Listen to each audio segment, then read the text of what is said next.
सबसे पहले उनका नाम अनिल महामंत्री जी, हाँ, अनिल जैन साहब, राजेंद्र जी, पवन जी, राजेंद्र जी, पवन जी।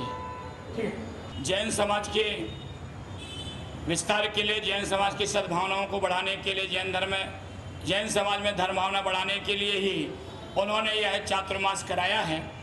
और चातुर्मास के उन्होंने बहुत प्रयास किया है। साल भर तक ये समाज को लेकर के चातुर्मास के प्रयास में लगे रहे और उनकी भावना यही रहती है कि समाज में धर्म की भावना सदैव आगे बढ़ती रहे और लोग धर्म से जुड़े रहें। नहीं है जैन समाज के प्रति बहुत सद्भावना है। जैन धर्म के प्रति हमारी बहुत सद्भावना है, बहुत आगे बढ़े जैन धर्म। और आचार्य श्री जी के हमने चतुर्मास करा करके इससे बहुत बड़ा लाभ मिला है। पब्लिक बहुत जुड़ी है हमारे से। जितना भी हो सकता है हम आचार्य श्री के मार्गदर्शन में काम करते रहेंगे, यही हमारी सद्भावना है। जी मोहन जी बताएं। आचार्य श्री का आगमन गाजियाबाद में हुआ और चतुर्मास की हमने बहुत ज़्यादा प्रतिक्रिया करने के बाद जब आचार्य श्री का सानिध्य मिलने की हमें परमिशन मिली और आचार्य श्री ने हमें इस बात के लिए अवगत कराया कि मैं गाजियाबाद चतुर्मास करूंगा, और हमें इतनी अपार खुशी और जैन समाज को मिली कि एक आचार्य श्री का चतुर्मास गाजियाबाद में हो रहा है।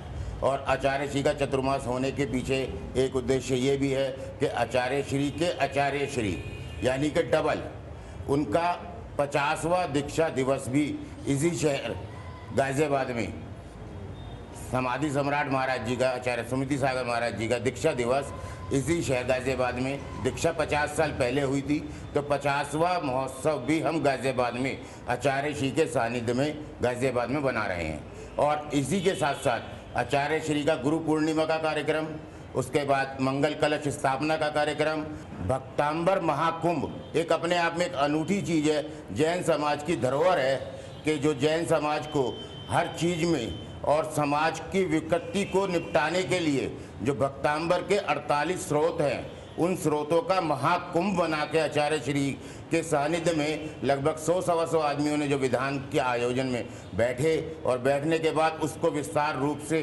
उसका श्रवण किया।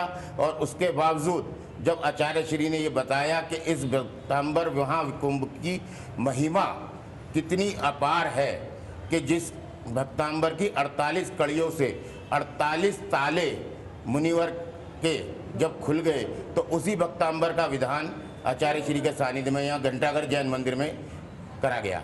उसके बावजूद अब आगे के कार्यक्रमों में आचार्य श्री का दीक्षा दिवस का कार्यक्रम भी, जन्म जयंती महोत्सव भी इसी प्रांगण में यहीं मनाया गया, आदिनाथ दिगंबर जैन मंदिर घंटाघर पर।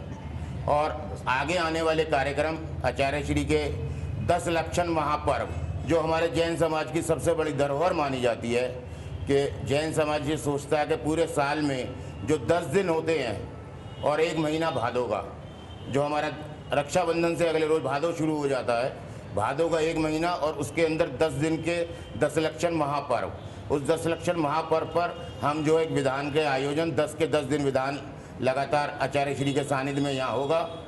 और उसके बावजूद उसका आगे का कार्यक्रम, उसके बाद आचार्य श्री का जो है जन्म जयंती महोत्सव और संयम स्वर्ण जयंती महोत्सव दोनों यहाँ इस प्रांगण में करे जाएंगे। पवन जी, जैन धर्म के बारे में आपने बताया, कार्यक्रम के बारे में, जैन धर्म के बारे में आपका भावना क्या है? जैन धर्म अहिंसा का मार्ग है और जैन धर्म के अहिंसा के मार्गों पे जो चल गया वो तर गया। मोक्ष मार्ग को जाने का एकमात्र साधन है वो है जैन धर्म। उसके अलावा कोई किसी धर्म में आपको मोक्ष मार्ग का रास्ता नहीं मिलेगा। मोक्ष मार्ग का एक रास्ता है वो जैन धर्म है। आचार्य श्री के सानिध्य में इतना ही ले सकते हैं। क्या नाम है? राजीव कुमार जैन। राजीव कुमार जैन। अपना परिचय बोल दीजिए। मेरा नाम राजीव कुमार जैन है और हम ही छात्र हैं। ओके भैया व्यक्ति संयोजक हैं Rajiv. Okay ready camera. Rajiv Kumar Jain ji, आप भी गुरु जी के सानिध्य में हैं, आप थोड़ा विस्तार से बताएं जैन धर्म के बारे में आपका क्या सोचना है? जैन धर्म जो है वो अहिंसा को मानने वाला है। जैन धर्म का यही सिद्धांत है कि इसमें जीव हत्या न हो, मतलब जीव की विराधना ही इसका मुख्य उद्देश्य है। तो हम लोग अपनी क्रिया में, अपनी भाषा, अपनी क्रिया में जो भी क्रिया करते हैं उसमें इस बात की सावधानी रखते हैं कि हमारे से जीव की हत्या ना हो, और हो तो कम से कम हो। यही कारण है कि यही चतुर्मास में बहुत से जीव उत्पन्न हो जाते हैं जो और ऋतु में उत्पन्न नहीं होते। तो इसलिए हमारे मुनिराज जो है इन ऋतुओं में जो 4 महीने हैं एक ही स्थान पर रहकर जो है धर्म साधना करते हैं और करवाते हैं। तो महाराज आज हमारा ये परम सौभाग्य है कि महाराज इस मंदिर में विराजमान है और हमको जो है धर्म का पूरा ज्ञान इनसे मिल रहा है। बस हम चाहते हैं कि इस प्रभावना बनी रहे और जो है हमारा जो धर्म जो है वो दिन पे दिन वृद्धि कर। मैं अंशुल शास्त्री पूज्य गुरुवर के दर्शन के लिए यहाँ पर उपस्थित हुआ हूँ, और कहते हैं कि गुरु का सानिध्य बड़ी मुश्किल से प्राप्त होता है। गुरु का समागम जिस व्यक्ति को प्राप्त हो जाता है उसका जीवन धन्य हो जाता है, और गुरुवर के चरणों की रज जिसको मिल जाती है वह अपने जीवन को सफल बना जाता है। जैन धर्म का जो मूल सिद्धांत है कि अहिंसा का पालन करना, गृहस्थ अवस्था में रहते हुए हम सभी अपने जीवन में अहिंसा का पूर्ण रूप से पालन नहीं कर पाते, किंतु पूज्य गुरुवर अहिंसा का पूर्ण रूप में पालन कर रहे हैं, तप के माध्यम से अपने जीवन को निखार रहे हैं। ऐसे गुरुवर के चरणों की रज को अपने मस्तक पर लगाने से हम अपने जीवन को धन्य करते हैं, और अपने जीवन को धन्य करते हुए यही भावना भाते हैं कि जिस प्रकार से पूज्य गुरुवर अपने जीवन का कल्याण कर रहे हैं और अपने जीवन के कल्याण के साथ साथ बाकी समस्त समाज के लिए मार्ग प्रशस्त कर रहे हैं अपनी आत्म कल्याण के लिए। क्योंकि देखिए, जैन धर्म एक ऐसा महान धर्म है, पूरे विश्व में मात्र एक ही ऐसा धर्म जैन धर्म है जिसमें प्रत्येक व्यक्ति को भगवान किस प्रकार से बना जा सकता है उसके विषय में ज्ञान प्रदान किया गया है।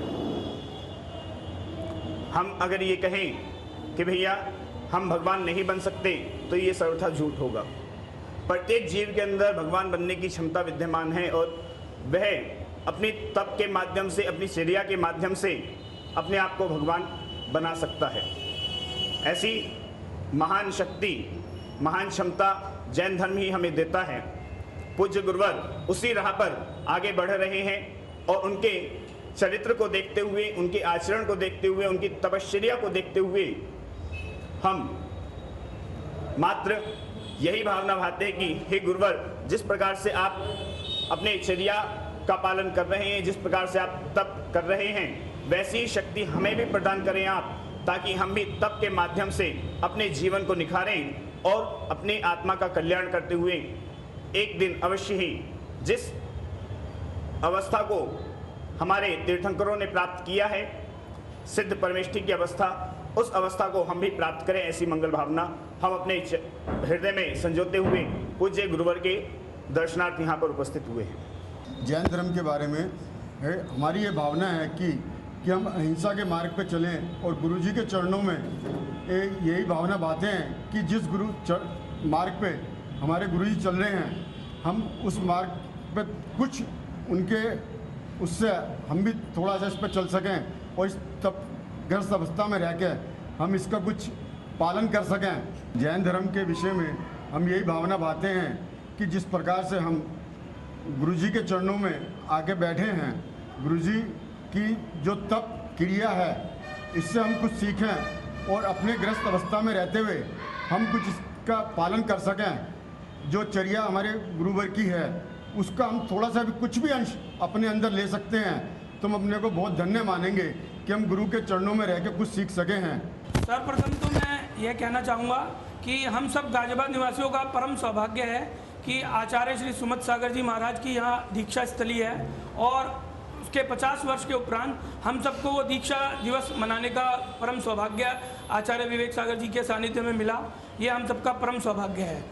वहीं दूसरी ओर अगर हम जैन धर्म के विषय में बात करें तो जिस प्रकार आज संपूर्ण विश्व में आतंकवाद का बोलबाला है, उस प्रकार उस संदर्भ में जैन धर्म बहुत ही ज़्यादा प्रासंगिक हो जाता है, क्योंकि संपूर्ण विश्व जिस तरह से आतंकवाद से झुलस रहा है उसके लिए, उसकी रोकथाम के लिए एकमात्र जैन धर्म में ही अहिंसा का जो सिद्धांत है, जैन धर्म का मूल सिद्धांत अहिंसा, उसी के माध्यम से संपूर्ण विश्व में शांति हो सकती है। और ये हमारा परम सौभाग्य है कि हमने जैन कुल में जन्म लिया। जैन धर्म एकमात्र ऐसा धर्म है कि जो एक साधारण से मनुष्य को भी भगवान बनाने की ताकत रखता है। और भगवान महावीर के सिद्धांत ये कहते हैं, भगवान महावीर ने ये कहा था कि हर कोई इंसान महावीर बन सकता है। उन्होंने ये कहा कि अगर कोई मेरे बताए हुए सिद्धांतों पर चलेगा तो वो खुद भी महावीर बन सकता है। और आज संपूर्ण विश्व को इस जैन धर्म के सिद्धांतों की महती आवश्यकता है।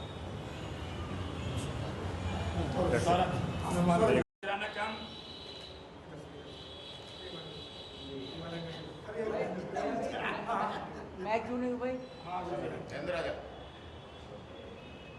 सब आ गए? लाइट नहीं आ रही? लाइट आ रही? लाइट आ रही? हाँ, कीप साइलेंट।